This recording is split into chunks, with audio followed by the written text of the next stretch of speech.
এই মুহূর্তে ভারত আর পাকিস্তানের সবথেকে বেশি আলোচিত বিষয় সিন্ধু জল চুক্তি। পেহেলগাঁও গণহত্যার পর থেকেই ভারত সরকার এর সবথেকে গুরুত্বপূর্ণ পদক্ষেপ এই সিন্ধু জল চুক্তি স্থগিত ঘোষণা করা। যে ঘোষণার পরে ঘুম উড়েছে পাকিস্তানের, ঘুম ছুটেছে পাকিস্তানের সাধারণ মানুষেরও। কারণ ভারত জল বন্ধ করে দিলে আক্ষরিক অর্থেই ভাতে মারা পড়বে পাকিস্তান।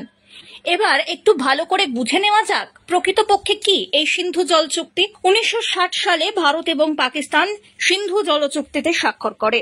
এই চুক্তিতে সিন্ধু নদী এবং তার উপনদীগুলির জল দু দেশের মধ্যে 80-20% ভাগ করে দেওয়ার সিদ্ধান্ত নেওয়া হয়।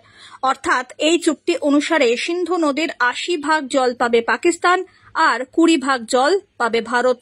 এই চুক্তির আওতায় তিনটি পূর্বাঞ্চলীয় নদী যথাক্রমে ভিয়াস বা বিপাশা, রাভি এবং শতদ্রুর জল ভারতের জন্য বরাদ্দ করা হয়েছিল, যার গড় বার্ষিক প্রবাহ 41 বিলিয়ন বর্গমিটার, এবং তিনটি পশ্চিমাঞ্চলীয় নদী চেনাব, সিন্ধু এবং ঝিলমের জল পাকিস্তানের জন্য বরাদ্দ করা হয়েছিল, যার গড় বার্ষিক প্রবাহ প্রায় 99 বিলিয়ন বর্গমিটার। আবার সিন্ধু নদীর দ্বারা বহন করা মোট জলের প্রায় 20% পেত ভারত, বাকি 80% যেত পাকিস্তানে।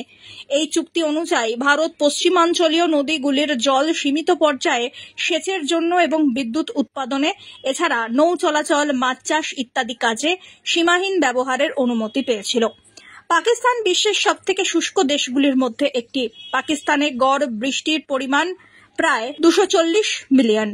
পাকিস্তান জল সম্পদের উপর নির্ভরতা 76% এবং মোট কৃষি উৎপাদনের 90% সিন্ধু অববাহিকা সেচ ব্যবস্থায় হয়। কৃষি এবং জলবিদ্যুৎ পাকিস্তানের জিডিপির 24%, কর্মসংস্থানের 45%, রফতানির 60%-এরও বেশি উৎস হল ভারতীয় নদী।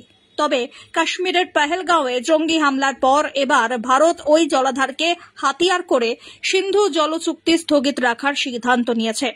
তবে পাকিস্তান সীমান্ত সন্ত্রাস বন্ধ করে অপরাধীদের শাস্তির আওতায় আনলে চুক্তি আবার আগের মতো যাতে চলতে পারে সেই পথও খোলা রাখা হয়েছে। এটি হলো পাকিস্তানে অবাধ জলপ্রবাহ বন্ধ করার প্রথম বড় পদক্ষেপ, যাকে অনেকেই নাম দিয়েছে ওয়াটার স্ট্রাইক। এর মাধ্যমে পাকিস্তান পড়তে চলেছে ভয়ানক সংকটে। এখন দেখার প্রতিবেশী দেশ ভারতের এমন কঠিন পদক্ষেপের পর ঠিক কি করতে চায়। এদিকে এখন নজর থাকবে গোটা দেশের, এমনকি সমগ্র বিশ্বের এই বিশেষ দিকের ওপরে। ব্যুরো রিপোর্ট, আজ বাংলা।